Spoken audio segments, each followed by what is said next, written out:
আমি আপনাকে এরকম নাম্বার দিব। তো নাম্বারগুলো আপনারা কি করবেন, কপি করবেন। কপি করার পর নিচে যে এসএমএসটা দিব নাম্বারের সাথে, সেটাও কপি করবেন। কপি করার পর এটা তো একটা একটা করে আপনি সেট করতে পারবেন না।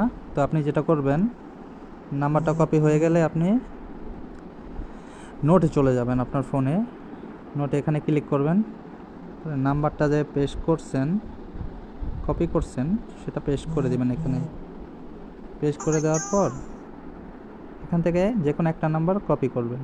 কপি করার পর এখানে যে কাট অপশন আছে, কাটে ক্লিক করলে নাম্বারটা কপি হয়ে যাবে।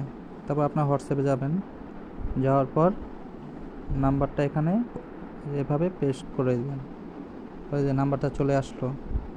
চলে আসার পর আপনি যে এসএমএসটা পেয়েছেন আমার থেকে, সেটা এখানে এভাবে দিয়ে দিবেন।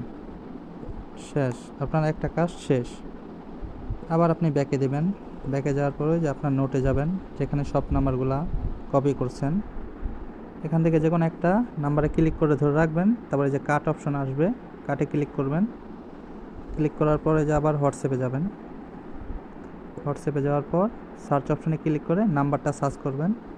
এই যে হোয়াটসঅ্যাপ চলে এসেছে। তো এখানে ক্লিক করার পর এই নাম্বারে এটা পাঠিয়ে দিবেন।